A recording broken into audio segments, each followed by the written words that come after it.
कदाचित मागून एखाद्याने ठोकलं, ही 2 नंबरची गाडी अर्धा तास झाली आणि ड्रायव्हर कंडक्टर आहे का नाही? ड्रायव्हर नाही बसू नका. ठीक आहे पण सर आपण ड्रायव्हर नाही दिला, दुसरा ड्रायव्हर द्या ना. मग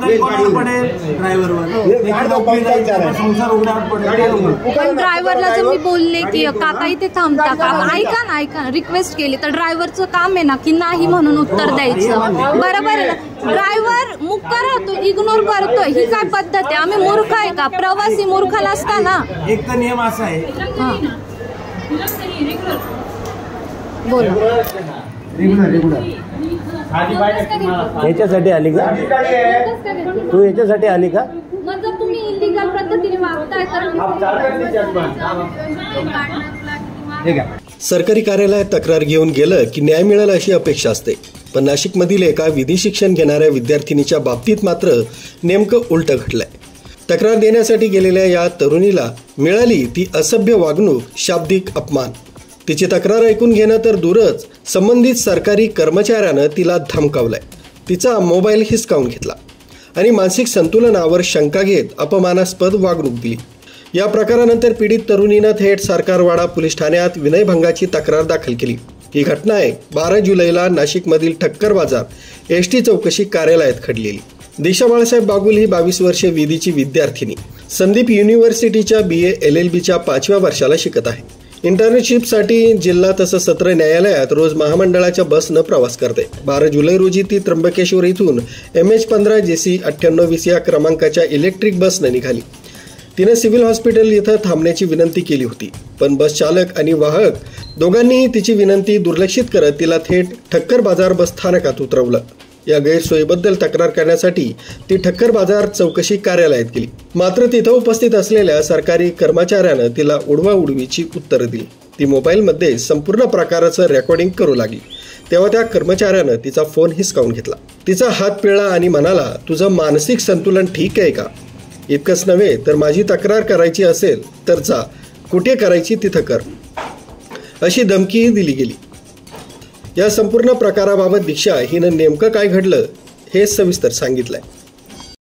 माझं नाव दीक्षा बाळासाहेब बागुल.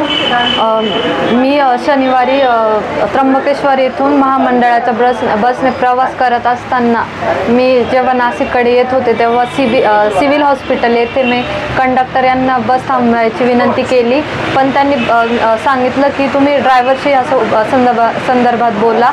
तर मी ड्रायव्हरला सांगितलं असल्यास त्यांनी काहीच न उत्तर देता त्यांनी बस डायरेक्ट ठक्कर बाजार येथे आणली आणि मी विचारलं की इथे बस का नाही थांबवली सिव्हिल हॉस्पिटल जवळ.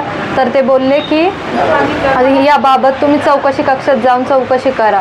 मी त्या चौकशी कक्षात गेले असताना त्यांनी आधी माझ्याकडे उडवाउडवीचे उत्तरे दिले, माझ्याकडे लक्ष दिलं नाही. त्यानंतर मी माझ्याकडे मोबाईल होता त्याच्यात व्हिडिओ रेकॉर्डिंग ऑन केली.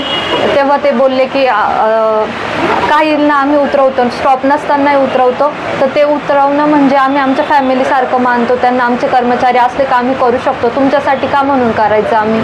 आणि मग मी म्हटलं की मी रोज येते तर बस थांबते, तर आज का नाही थांबली. तर ते बोलले की जी बस येते त्याच बसमध्ये बसायचं, दुसऱ्या बसमध्ये तुम्ही बसायचं नाही.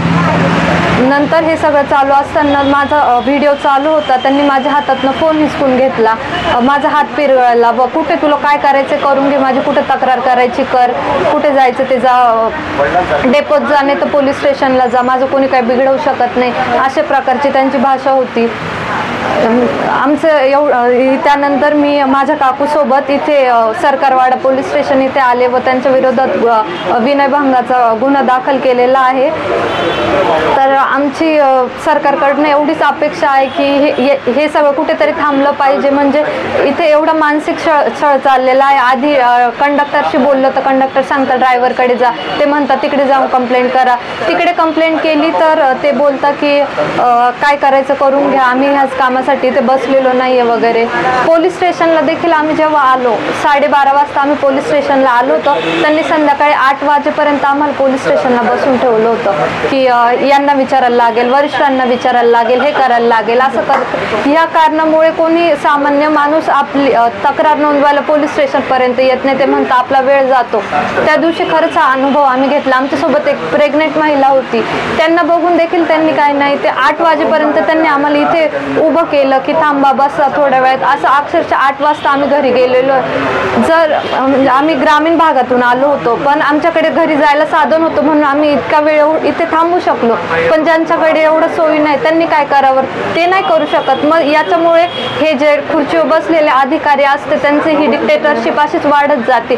तर सरकारकडनं आमची एवढीच अपेक्षा आहे की हे कुठेतरी थांबलं पाहिजे आणि त्या माणसावर जो सुरेश सिंग परदेशी आहे म्हणून आहे त्याच्यावर कठोर कारवाई जी असेल ती कायदेशीर कारवाई झाली पाहिजे.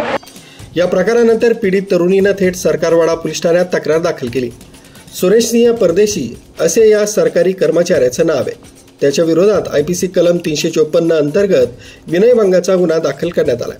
एका विधी शिक्षण घेणाऱ्या विद्यार्थिनीला सरकारी चौकशी कार्यालयातच अपमानास्पद वागणूक मिळणं हा प्रकार निश्चितच गंभीर आणि धक्कादायक आहे.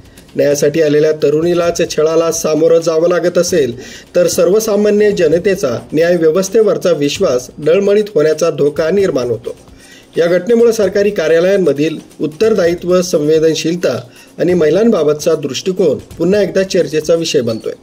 आता पोलीस तपास काय वळण घेतो, आरोपी कर्मचाऱ्यांविरोधात पुढील कारवाई होते का आणि संबंधित यंत्रणा काय भूमिका घेते हे पाहणं महत्त्वाचं आहे. RV न्यूजसाठी पांडुरंग भांगरे, नाशिक.